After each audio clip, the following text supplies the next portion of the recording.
అందరికీ నమస్కారం. తెలంగాణ రాష్ట్ర రాజకీయాల్లో అంతఃపుర రహస్యాలు రాజకీయాలు హాట్గా జరుగుతాయి. అంతఃపుర రహస్యాలు రాజకీయాలు ఏంటని మీరు అనుకోవచ్చు. అదే బీఆర్ఎస్ పార్టీ అంతర్గత రాజకీయాలు. ఎవరు? కేటీఆర్, హరీష్ రావు, కవిత. ఈ ముగ్గురు కూడా అటు కేసీఆర్కి ఏం సందేశం ఇస్తున్నారనేది అర్థం కాకుండా తలలు పట్టు కూర్చున్నారు బీఆర్ఎస్ తమ్ముళ్ళు. మరీ ముఖ్యంగా లిక్కర్ స్కామ్లో అరెస్ట్ అయిన తర్వాత బీఆర్ఎస్ పార్టీలో ఏం జరుగుతుందో ఎవరికి అర్థం కావట్లా. కవిత అరెస్ట్ అయిపోయి 100 రోజుల పాటు, సుమారు 100-150 రోజుల పాటు తిహార్ జైల్లో ఉన్నప్పుడు బీఆర్ఎస్ పార్టీ ఆందోళనకు గురైపోయింది.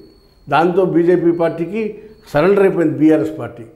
ఒక రకంగా చెప్పాలంటే బీఆర్ఎస్ పార్టీ బీజేపీకి సరెండర్ అయ్యి కవిత బెయిల్ తెచ్చుకోవాల్సిన పరిస్థితి వచ్చింది. అందుకే గత పార్లమెంట్ ఎన్నికల్లో బీఆర్ఎస్ పార్టీ సరైన అభ్యర్థులు పెట్టలేదు, సరిగ్గా క్యాంపెయిన్ కూడా చేయలేకపోవడం కారణం కవితనే జైల్లో ఉండటం వల్లనే ఆ పరిస్థితి వచ్చిందనేది హరీష్ రావు కానీ కేటీఆర్ కానీ విపరీతమైన కోపం ఉంది. తెలిసి తెలియక రాజకీయ తప్పు మూలన కవిత వెళ్ళి అందులో ఇరుక్కుంది అనేది వీళ్ళిద్దరు వాదన. ఎవరిది? కేటీఆర్ది, హరీష్ రావుది. అధికారం దుర్వినియోగం చేసిందో తెలుసో తెలియకో ఆ లిక్కర్ స్కామ్లో ఇరుక్కోవడం వలన ఆవిడ జైలుకి వెళ్ళింది. ఆవిడ జైలుకి వెళ్ళబట్టి ఆవిడ కోసం మనం బీజేపీతో రాజీ పడాల్సిన పరిస్థితి వచ్చిందనేది తెలంగాణ బీఆర్ఎస్ వాదుల యొక్క ఆలోచన. అది వాస్తవం అని కూడా అందరూ చెప్తా ఉన్నారు. దానివల్ల కవిత వలన బీఆర్ఎస్ పార్టీకి కూడా డ్యామేజ్ అయిపోయింది, చెప్పలేనంత డ్యామేజ్ అయింది. 36% ఉన్న ఓటింగ్ 16%కి పడిపోయింది. ఏది? అసెంబ్లీ ఎలక్షన్ 6 నెలల ముందు 36% ఓటింగ్ ఉంటే పార్లమెంట్ ఎలక్షన్ 6 నెలల తర్వాత అది 16%కి పడిపోయింది. ఎంతో డ్రాస్టిక్గా ఓటర్స్లో చేంజ్ వచ్చింది. అది బీజేపీ పుంజుకుంది అనూహ్యంగా. దానివల్ల బీజేపీ లబ్ధి కలిగింది. 8 సీట్లు వచ్చినాయి బీజేపీ పార్టీకి. ఇది బీఆర్ఎస్ పార్టీ వైఫల్యం బీజేపీ పుంజుకోవటం గల చర్యగా రాజకీయ విశ్లేషకులు అభివర్ణించారు. అంతేకాకుండా బీఆర్ఎస్ఎల్ కూడా ఒప్పుకున్నారు, బీఆర్ఎస్ నాయకులు కూడా. ఇలాంటి పరిస్థితుల్లో హరీష్ రావు మొన్న రజతోత్సవ సభలో, బీఆర్ఎస్ రజతోత్సవ సభలో హరీష్ రావుకి ప్రయారిటీ ఇవ్వలేదు. హరీష్ రావు బొమ్మ ఎక్కడ ఫ్లెక్సీల్లో కూడా వేయలేదు అనే ఉద్దేశంతో ఇలా ఉంటే ఎప్పుడున్నా అటు మామకి ఇటు మామ కొడుక్కి జీవితాంతం సేవ చేసుకుంటూ ఉండాల్సిందే అనేది హరీష్ రావు అభిమానులు, హరీష్ రావు శ్రేయాభిలాషులు ఆలోచనగా తెలియపరుస్తున్నారు. వాళ్ళంతా కూడా పార్టీ మరి సొంత పార్టీ అయినా పెట్టు, లేకపోతే ఏదైనా బీజేపీనో టీడీపీలోనో జేడీ రాష్ట్ర పగ్గాలు చేపట్టమని ఒక పక్క హరీష్ రావు మీద ఒత్తిడి ఉంది బీఆర్ఎస్ పార్టీలో. అయితే అదేవిధంగా కవిత కూడా హరీష్ రావు కేటీఆర్ కలిసి కవితని అణగదొక్కేస్తున్నారు, కవితని ఎక్స్పోజ్ కానివ్వట్లేదు, కవితకి ప్రయారిటీ పార్టీలో లేకుండా చేయాలని చూస్తున్నారని చెప్పి అన్న మీదను బావ మీద కూడా ఇటీవల కాలంలో కవిత ఇరుచుకుపడినట్లుగా తన మనుషుల దగ్గర, మా అభిమానుల దగ్గర కూడా తను కూడా ఇదే విధంగా మాట్లాడినట్టు మనకు అందుతున్న సమాచారం. అయితే ఇటీవల జరిగిన ఒక ప్రెస్ మీట్లో కవిత పబ్లిక్గానే నన్ను సోషల్ మీడియాలో ఎవరు అన్పాపులర్ చేస్తున్నారో ఏంటో కూడా నాకు తెలుసు, వాళ్ళు ఇద్దరూ కూడా చెప్పకుండానే చెప్పింది ఆవిడ. ఏమని?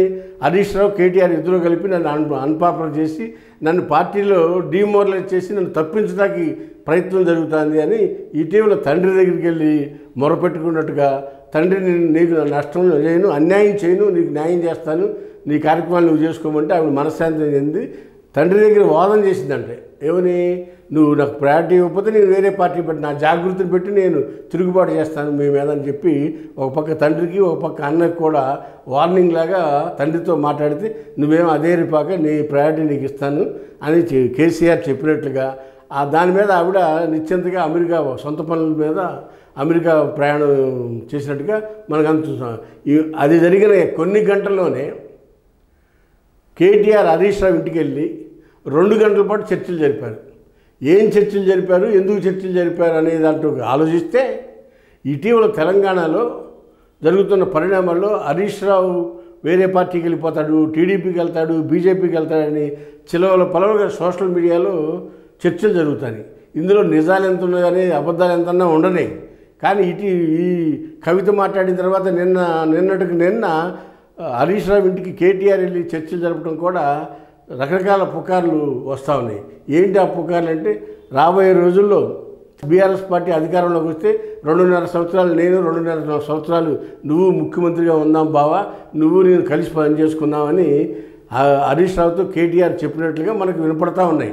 ఇందులో నిజాలెంతో తెలియదు కానీ బట్ చర్చలు అయితే జరగడం వలన కేడర్ మొత్తం ఆ విధంగా అనుకుంటున్నారు. ఏమని కవితను పక్కకు తప్పించి కేటీఆర్ హరీష్ ఫ్రంట్ లైన్లో ఉండి రాబోయే ఎలక్షన్లో పార్టీని విజయ పందాలు నడిపిస్తే చివరికి 2.5 సంవత్సరాలు అధికారాన్ని పంచుకుందామని బావమరుదులు ఇద్దరు కూడా అలా మాట్లాడుకున్నట్టుగా బావకి బామ్మరిది హామీ ఇచ్చినట్టుగా తెలుస్తూ ఉంది.